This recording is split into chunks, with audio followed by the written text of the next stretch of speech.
오늘 하나님 말씀 같이 보도록 하겠습니다. 오늘 같이 나누게 된 하나님 말씀은 요한복음 11장 1절에서 16절까지 있는 말씀입니다. 오늘 이 말씀은 예수님이 마지막 이제 요한복음에 나타나는 일곱 번째 기적을 또 보여주는 그런 내용에 나오는 그런 앞부분의 내용입니다. 특별히 오늘 제목은 고난이 찾아올 때라고 하는 그런 제목으로 함께 말씀을 나누려고 하는데, 오늘은 요한복음 강의 43번째입니다. 그러니까 지난주에 들었던 말씀을 잠깐 먼저 복습을 하고 오늘 말씀을 듣도록 하겠습니다. 지난주의 제목은 뭐였죠? 예수님은 하나님이시다 그랬죠. 예수님은 하나님이시다. 첫 번째로는 예수님은 하나님과 하나이시다. 한 분이시다. 예수님은 그러니까 하나님의 아들일 뿐만 아니라 하나님의 아들이라면 예수님은 하나님이시다라는 사실들을, 우리는 예수님을 하나님으로 믿어야 된다라는 사실들을 함께 나누었습니다. 두 번째로는 예수님은 하나님이시기 때문에 무엇을 하신다고? 하나님의 일을 하신다. 하나님이 하시는 일, 하나님만 하실 수 있는 그런 일들을 예수님도 동일하게 하신다라는 거예요. 그러니까 하나님이 하시는 일을 하시기 때문에 예수님은 하나님이시라는 사실들을 증명해 보여주셨다라는 사실들을 함께 나누었습니다. 사실은 이제 오늘 이 요한복음 11장, 이어지는 11장의 내용도 예수님이 하나님으로서 하시는 일들을 또 보여주는 일이 이 마지막에 이제 그 요한복음 11장 뒷부분에 나오는 그 죽은 나사로를 살리는 그런 일들을 또 보여주시기도 하는데, 오늘은 어쨌든 예수님이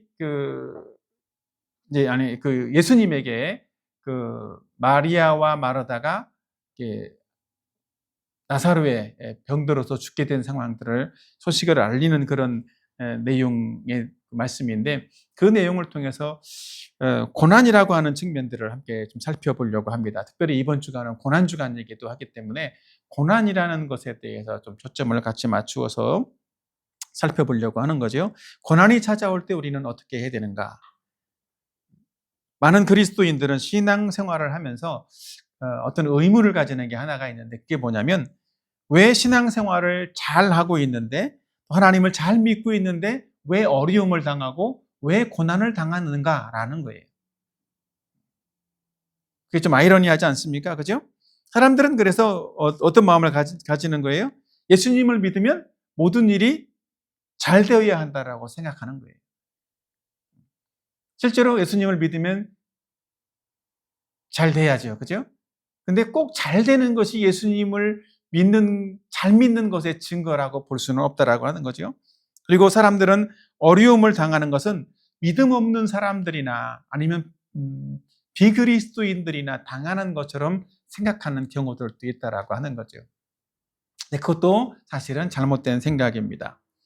그래서 고난받는 것이 하나님의 복을 받지 못하는 증거처럼 여기는 것, 그것은 오해라고 하는 것입니다. 그리스도인들, 또 신앙생활을 잘하고 하나님을 잘 믿는 사람도 무엇이 올 수 있다? 고난이 올 수 있다는 거예요. 그렇죠? 모든 사람이 죽게 된다. 어때요? 그리스도인은 안 죽습니까? 그리스도인도 죽게 된다는 거죠. 이런 어떤 논리 가운데에서 사실은 그리스도인들도 꼭 죽음뿐만 아니라 고난을 당할 수 있다는 거예요. 여기서는 질병 이렇게 표현되어 있지만 물질적인 어려움을 당할 수도 있고, 여러 가지 사회적으로 직장의 문제, 또 가정의 문제, 이런 어려움들을 당할 수가 있다라고 하는 거죠.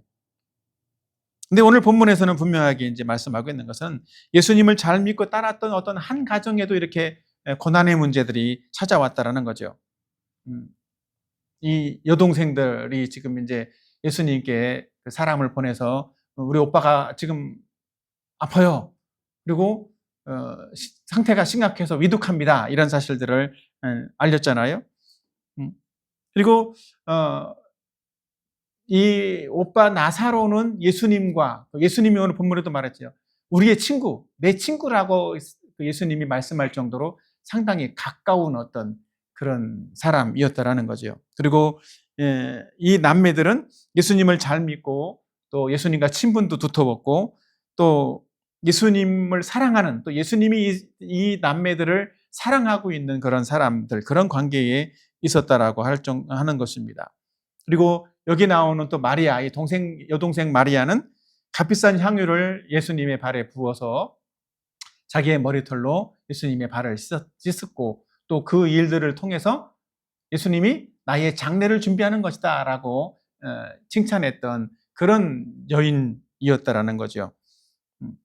그리고 아까 말했던 것처럼 이 나사로의 집은 예수님이 예루살렘에 오실 때 주로 이 나사로의 집, 예루살렘하고 베다니는 거리가 가까운 곳이었기 때문에 예수님이 걸어서 여기에 그 나사로의 집에 오셔서 식사도 하고 같이 주무셨던 그런 장소이기도 한데, 그래서 나사로나 나사로의 이 여동생들은 예수님을 위해서, 예수님의 사역을 위해서도 그렇고 장소도 제공하고 또 물질로도 섬기고 그랬던 아주 믿음 좋은 남매였다라는 거예요.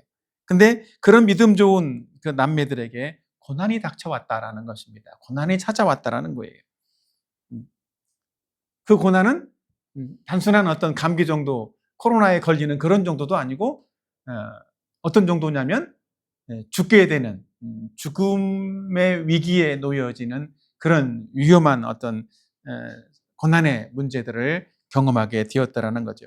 근데 우리도 신앙생활 하다 보면 이런 문제들이 닥칠 수 있다라고 하는 겁니다. 근데 이런 문제들이 닥칠 때 우리는 어떤 태도로 고난을 바라봐야 되고 어떤 태도로 이 고난을 이겨가야 할 것인가 라고 하는 면들을 이 본문을 통해서 함께 오늘은 살펴보려고 하는 것입니다. 고난을 바라보는 우리의 태도는 어떠해야 될 것인가? 자, 첫 번째입니다. 하나님의 사랑을 의심하지 말아야 된다는 거예요. 고난을 당할 때 여기 보면 사랑하시는 나사로가 병이 들어 죽게 되었다. 오늘 본문 여기 보면 사랑하시는 자가 병들었나이다. 그러니까 사랑하는 나사로도 병이 들었습니다 라고 한다는 거죠. 그러니까 이것을 조금 다르게 또 생각을 해본다면 어떨까요? 아니, 사랑하는데 병들었어요? 뭐 이렇게 표현할 수도 있다라고 하는 것이죠. 예수님은 본래 이 나사로와 또 마르다와 그 동생들을 사랑했다라고 본문에서도 말씀하고 있죠. 본래 마르다와 그 동생과 나사로를 사랑하시더니 예수님이 사랑하는 남매였다라는 거예요. 예수님의 사랑을 받고 또 이들도 예수님을 사랑하는 그런 관계에 놓였던 사람들인데 갑작스럽게 이렇게 고난을 당하고 병에 걸리고 죽음의 그 위기에 처해 있는 그런 상황이 되어버렸다라는 것이죠. 그러니까 이렇게 고난을 당하고 있는, 갑작스러운 고난을 당하고 있는 이 나사로라든지 이 마르다와 마리아의 입장에서 조금 이 말씀을 잠깐 묵상해 보면 그들의 마음도 우리가 알 수 있고 또 우리 자신은 어떻게 이런 것들의 상황들을 대처해야 될지를 알 수 있을 것 같습니다. 특별히 믿음이 좋고 예수님과의 관계가 좋은 사람도 또 정말 하나님과의 어떤 사랑의 관계에 친밀한 그런 관계에 있는 사람도 때로는 고난을 피할 수가 없다라는 사실들을 볼 수 있는 거예요. 근데 돌이켜보면 이거를 아까 얘기했지만 반대로 살짝 생각을 해보면 사랑을 받는다라면 하나님과 관계가 좋고 열심히 신앙생활을 하고 있다라면 뭔가 문제가 안 생기고 형통하고 잘 돼야 될 것을 기대하고 있다라는 거예요. 사람들에게는 다 그런 마음들이 있는 거예요. 그렇죠? 근데 지금 어떤 상태에 있다고? 고난을 당했어. 그럼 어떨까요? 기대와 반대되는 어떤 일이 일어났단 말이에요. 그러면 정말 예수님이 나를 사랑하고 있는 거 맞아? 하나님이 나를 정말 사랑하고 있는 거 맞아? 하나님 정말 살아계셔? 이런 것들을 의심할 수도 있게 된다라고 하는 거죠. 그래서 오늘 이 본문에 나와 있는 것처럼 사실은 그런 의심들, 정말 하나님이 살아계신가? 나를 사랑하는 거 맞아? 이런 의심들은 제가 전도를 하면서 사람들을 개인적으로 만나서 얘기들을 들어본 많은 사람들 중에서 나는 예수님을 믿을 수 없어요 라고 말하는 사람들의 상당히 많은 수가 여기에 포함되더라고요. 어떤 사람은 정말 법 없이도 살 만큼 착하게 살기도 하고 때로는 열심히 신앙생활을 잘하는 사람들을 봤는데 때로는 자기 부모가 그런 경우도 있었었고 근데 어려움을 당하고 때로는 새벽 예배 갔다 오다가 교통사고 당해서 그날 돌아가시고 이런 일들을 겪으면서 아니 하나님이 그렇게 열심히 신앙생활하고 또 이렇게 하나님이 사랑하시는 그런 사람들인데 왜 어려움을 당하고 죽게 되냐고. 도대체 하나님을 이해할 수 없다. 정말 하나님이 나를 사랑하시는지, 정말 하나님은 살아계신지 이해할 수 없다. 그래서 하나님을 믿을 수가 없다라는 거예요. 그래서 어떤 사람들은 예수님을 안 믿으려고 하기도 하지만 교회에 다니고 있는 사람들 중에서도 그런 일을 당하면서 때로는 교회를 떠나가는 사람도 있다라는 거죠. 물론 반대인 경우도 있어요. 어떤 사람은 그런 환경들을 보면서 정말 하나님 살아계시구나 이런 것들을 오히려 느껴가지고 돌아오는 경우도 있기도 하지만 많은 경우에 이런 하나님을 의심하고 하나님의 사랑을 의심하는 경우도 생긴다라는 거죠.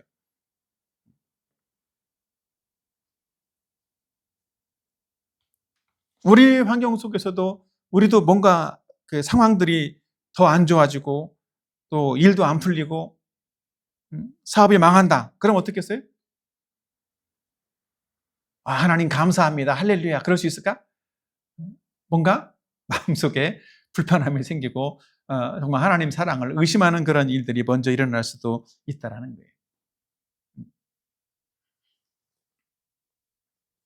근데 그런 상황이 되었을 때 예수님의 반응은 어땠어요? 그런 상황이 됐을 때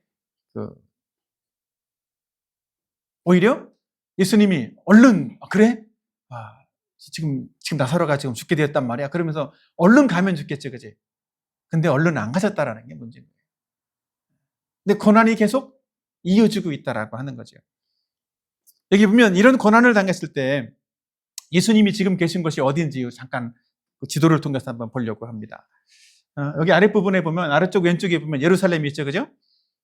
예루살렘 바로 오른쪽에 가까이에 있는 곳이 바로 베단이라고 하는 곳입니다. 이 베단이라고 하는 곳은 그냥 잠깐 몇십 분이면 걸어갈 수 있는 그런 거리이기 때문에 갔는데 거기서 오른쪽으로 쭉 가면 여리고도 있죠. 이제 산을 내려가는 거예요. 여리고를 지나서 밑으로 이제 옆에 그 세로로 그 물줄기가 보이죠. 그게 요단강이에요.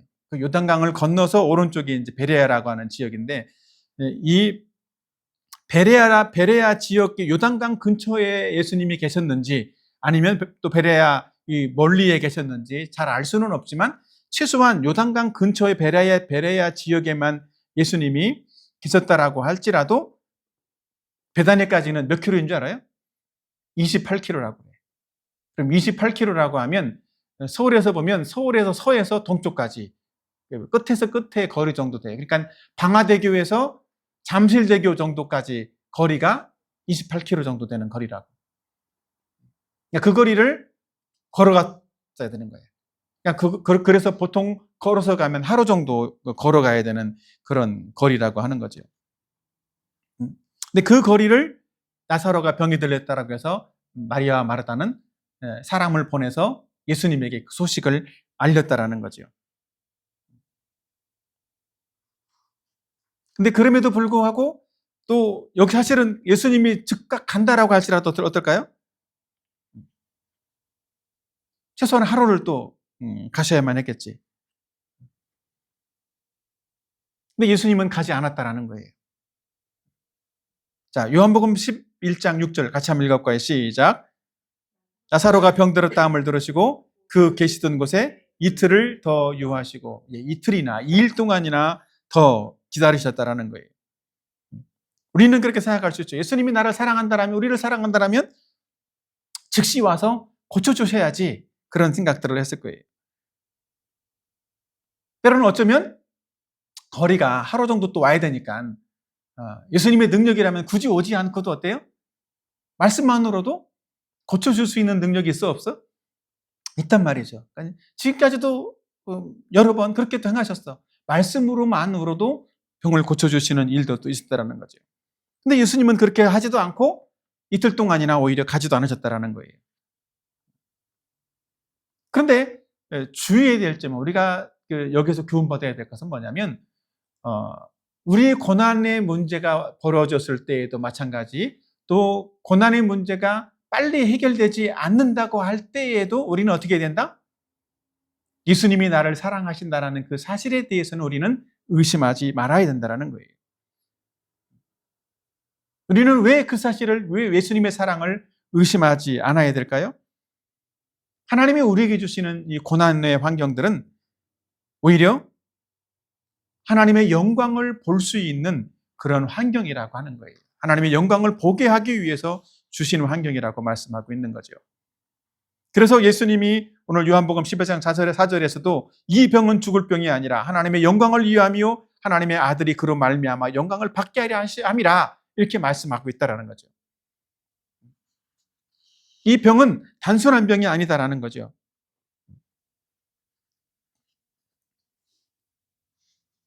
오히려 고난을 통해서 하나님의 영광을 받고 우리가 하나님의 영광을 볼 수 있는 그런 기회가 된다라는 겁니다. 우리 로마서 8장 17절 말씀 같이 한번 볼까요?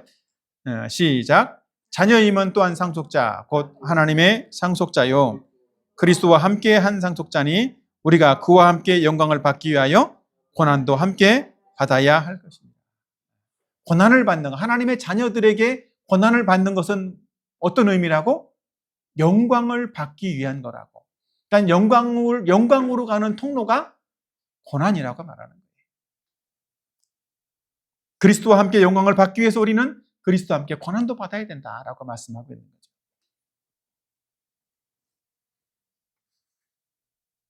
또 베드로전서 4장 13절도 같이 한번 읽어볼까요? 시작. 오히려 너희가 그리스도의 고난에 참여하는 것으로 즐거워하라. 이는 그의 영광을 나타내실 때에 너희로 즐거워하고 기뻐하게 하려 함이라. 그리스도와 더불어서 함께 고난에 참여하는 것을 어떻게 하라고 해서? 기뻐하라고. 무엇 때문에 기뻐할까요? 고난 때문에? 단지 그의 영광을 나타내실 때에 그 영광을 볼 수 있기 때문에 오히려 기뻐하라고 말씀하고 있는 것입니다. 그건 과정이기 때문에 그렇다라는 거예요. 그러니까 사람도 아이가 성장하려면 여러분도 아마 다 그 과정을 겪었을 텐데 사람이 급성장을 하게 되면 어떤 문제가 생기냐면 성장통이라는 게 생겨요. 무릎도 아프고 관절이 아프고 아픈 일이 생긴단 말이에요. 그런 것처럼 고난이라고 하는 것은 오히려 예수님을 만나는 통로가 되고 기회가 되는 것이고 또 예수님의 영광을 볼 수 있는 기회가 되는 것이다. 그리고 영적으로 성숙할 수 있는 기회가 되는 것이 우리에게 주시는 고난이라고 하는 그것이 우리에게 하나님이 고난을 허락하시는 고난을 주는 의미인 거예요. 그러니까 하나님이 나를 미워해서 고난을 주는 것이 아니라는 거죠. 그러니까 우리는 고난이 왔을 때 어떻게 된다? 하나님의 사랑을 의심하지 말아야 된다는 거예요. 이번 주 특별히 고난주간이라고 그랬잖아요. 그렇죠? 이번 주 고난주간을 보내면서 우리는 이 고난의 의미들을 생각하고 또 그리스도께서 담당하신 나를 대신해서 담당하신 고난을 생각하면서 묵상하면서 우리도 그 고난에 참여할 수 있고 또 그 고난을 다시 한번 또 의미들을 묵상해 볼 수 있는 그런 시간들로 가져갔으면 좋겠습니다. 그래서 고난이 단지 하나님이 나를 미워해서거나 능력이 없어서가 아니라 정말 나를 사랑한다라고 하는 사랑의 표현으로 나에게 고난을 주시는 것이구나라는 것들을 생각해 볼 수 있는 그런 기회가 되었으면 좋겠습니다. 무엇보다 고난을 당할 때 우리는 어떻게 해야 된다고요? 더 하나님을 떠나가는 것이 아니라 하나님 앞으로 나갈 수 있는 사람이 되어야 돼요. 그리고 하나님이 정말 지금 고난을 당하는 이 시간에 하나님이 정말 나와 더 가까이에 함께 하시구나라는 것들을 우리는 깨달아야 된다는 거죠. 정원사가 그 나무에 가지치기 하는 것들을 할 때 어때요? 나무는 왜 내 가지를 자르는 거야? 그러면서 어쩌면 나무는 아플지도 몰라. 근데 가지치기를 할 때 정원사는 그 나무에게 가장 가까이 있단 말이에요. 나무 곁에서 치는 거지 나무에 멀리 떨어져서 같이 칠 수가 없다고. 우리에게 고난이 닥쳐졌다. 고난이 다가왔다라고 한다면 지금 예수님은 어디에 계신다고? 나와 가장 가까이에서 나와 함께 하시겠다라는 사실들을 믿고 나를 지금 사랑하시는 증거로서 어쩌면 이 고난을 허락하시는구나. 나에게 영광을 보여주시고 하나님을 만날 수 있는 기회를 주시는구나라는 것들을 생각할 수 있는 그런 믿음으로 그 고난을 볼 수 있는 저와 여러분이 되기를 바랍니다. 아멘. 자, 두 번째, 고난을 당할 때 우리 가져야 될 첫 번째 태도는 하나님의 사랑을 의심하지 말아야 된다라는 사실들을 나눴는데, 두 번째로는 인내해야 된다라는 거예요. 인내해야 된다.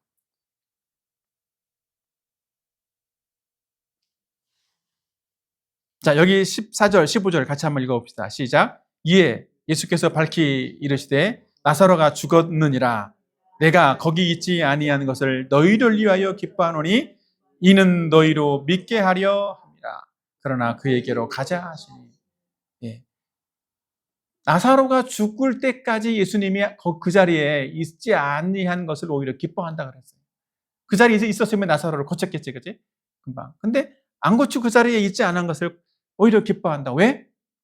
너희로 믿음을 갖게 하기 위한 것이라는 거지요. 그러니까 나사로의 동생들의 입장에서는 그 시간이 바로 어떤 시간이에요? 인내의 시간인 거예요. 근데 그 인내의 시간을 통해서 뭐 해야 된다고? 오히려 하나님을 믿는, 예수님을 믿는 그런 시간이 되어진다라고 하는 것입니다. 오히려 그 시간이 하나님의 뜻이나 또 하나님의 계획을 알 수 있는 그런 기회가 되어진다라는 것이죠. 그렇다면 오늘 본문에 있는 것처럼 우리에게 무엇을 믿게 하려는 것일까요?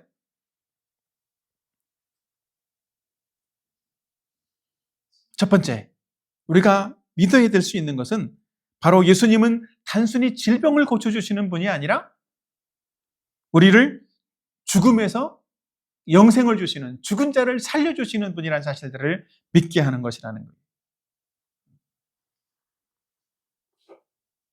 그것이 복음이고 그것이 구원인 거예요. 죽은 나를 살려주기 위해서 오신 분, 그분이 예수님이고 그것이 구원이라는 것이지요.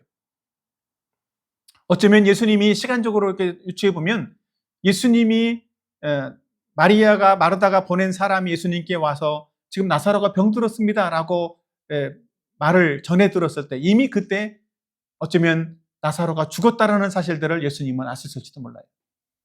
시간적으로 계산해 보면.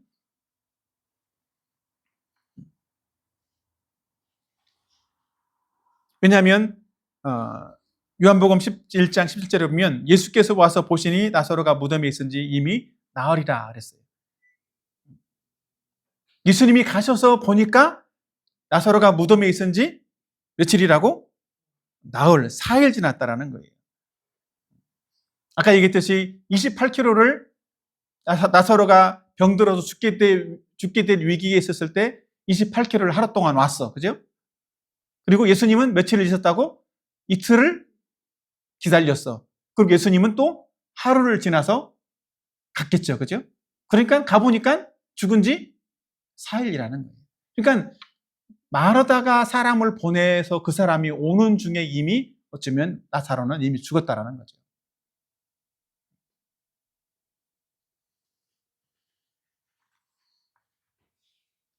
그럼에도 불구하고 왜 이틀을 더 기다렸어?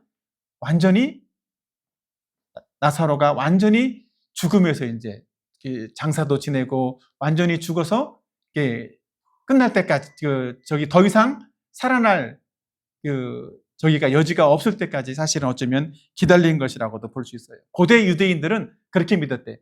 사람이 죽으면 3일 동안 그 영혼이 그 사람 주변에 머물러 있다라고 생각을 했다. 그리고 4일째 되는 날 음부로 간다 이렇게 믿었다라는 거예요.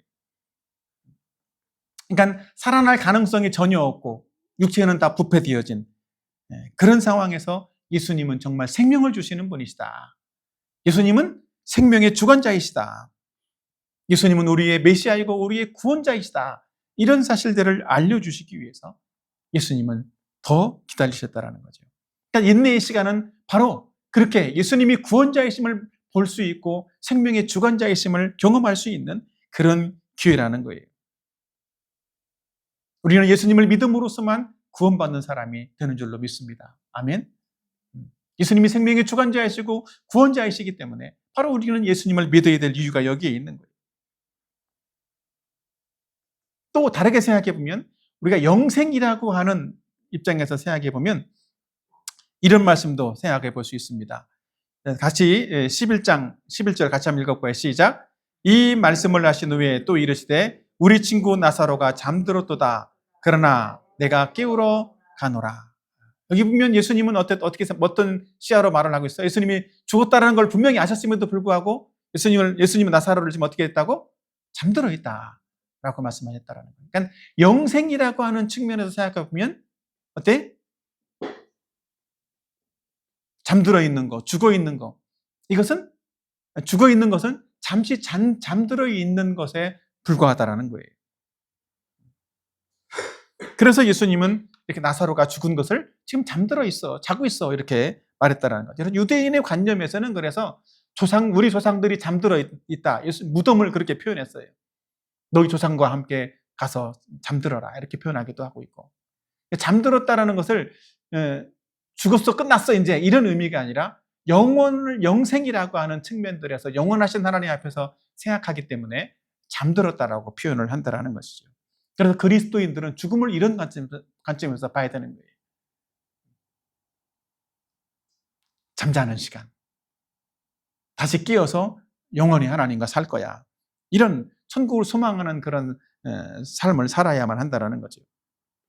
어쨌든 예수님은 잠자고 있는 나사로를 깨우러 갔다라는 거예요. 그리고 생명을 주시러 갔다라는 거죠. 이런 시간이 우리가 인내하고 기다려야 될 시간이라고 하는 것입니다. 인내와 기다림이라는 것들을 생각을 해보면 우리는 기도할 때 그런 것들을 자주 볼 수가 있어요. 기도해놓고 우리는 어때? 기도 응답이 빨리 일어나기를 원하죠. 그죠? 응답이 빨리 오기를 원해. 근데 기도한 다음에는 반드시 뭐가 필요해? 인내가 필요하다고. 기도의 응답이 올 때까지 인내가 필요하다는 거예요. 기도의 응답을 당장 주세요.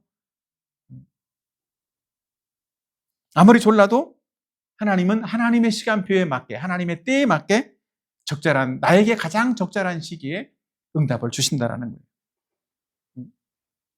농부가 봄에 씨앗을 뿌려놓고 당장 열매가 맺혀지기를 바라고 있는 그런 농부가 있을까 없을까요? 그런 농부는 없는 거예요. 물 주고 기다리는 거예요. 언제까지? 가을이 될 때까지, 열매가 맺힐 때까지 기다리는 거죠. 우리도 하나님께서 우리에게 크고 놀라운 응답을 주실 때까지 그 응답을 소망하면서 기다리는, 인내하는 사람이 되어야 되는 줄로 믿습니다. 하나님이 이루실 것을 믿고 또 하나님의 시간표까지 기다리는 사람, 그렇게 그것을 알고 기다리는 사람은 기다리는 그 인내의 시간도 즐거운 시간이 될 줄로 믿습니다. 아멘. 제가 예전에 병원에서 수술을 하고 이제 회복을 위해서 있는데, 수술을 하고 나면, 개복 수술을 하고 나면 수술을 끝나고 나서 그때부터 마취가 풀리면 엄청 아파. 엄청 아픈데 의사는 뭐라고 하냐면 이제 많이 움직이세요 그래. 아파 죽겠는데 움직이라는 거예요. 왜냐하면 이제부터는 이게 아픈 것이 더 병이 심해지기 위해서 아픈 것이 아니라 회복하기 위해서 아픈 거니까 더 많이 움직일수록 고통이 사라집니다. 덜 아파집니다. 빨리 회복됩니다. 그러더라고요. 그러니까 수술 부위가 아파도 시간이 지나면 건강을 회복할 것이니까 열심히 인내하면서 움직이라는 거예요. 그러니까 그렇게 움직이는 시간은 어때? 고통이 있어도 그렇게 움직이는 시간들은 기다리는 시간이 오히려 더 즐거운 시간이 될 수 있다라고 하는 거죠. 우리의 결과가, 미래가 기도의 응답을 기다리고 있는 시간이라면, 하나님의 영광을 보기 위해서 기다리고 있는 시간이라면 그 인내의 시간은 즐거운 시간이 될 줄로 믿습니다. 아멘. 우리는 그런 마음으로 기다려야 되는 거예요. 자, 히브리서 10장 36절도 같이 봅시다. 시작. 너희에게 인내가 필요하면 너희가 하나님의 뜻을 행한 후에 약속을 받기 위함이라. 아멘. 하나님의 약속을 받기 위해서 우리는 반드시 기다리는 사람이 되어야 된다는 것이죠. 하나님의 때에 하나님이 이루실 것이기 때문에 우리가 보기에는 기도의 응답이 늦어지는 것처럼 보일지라도 반드시 하나님은 우리에게 하나님의 때에 이루실 것을 믿으시길 바랍니다. 하나님 우리와 함께 한다라면 우리가 때로는 지금 이 어두운 터널을 지나가고 있는 것처럼 느껴질 때에도 우리가 두려워하거나 멈추지 말아야 될 이유는 어때? 저 어둠 끝에 빛나는 터널의 출구가 기다리고 있다라는 거예요. 그래서 예수님은 오늘 요한복음 11장 9절에서 우리가 나사렛에 가자 이렇게 말씀하시면서 하신 말씀이 있어요. 같이 한번 읽어보도록 합시다. 시작. 예수께서 대답하시되 낮이 12시간이 아니냐 사람이 낮에 다니면 이 세상의 빛을 보므로 실족하지 아니하고. 지금 예루살렘에서 유대에서 예수님을 죽이려고 했던 사람들이 있어서 그것을 오히려 피해서 지금 내려왔기 때문에 다시 그곳으로 돌아간다는 것은 아니 예수님 지금 그 사람들한테 또 몰매 맞으러 돌아가십니까? 그렇게 이제 생각을 하고 있었단 말이에요. 예수님의 제자들은. 근데 예수님이 이렇게 말씀하고 있어요.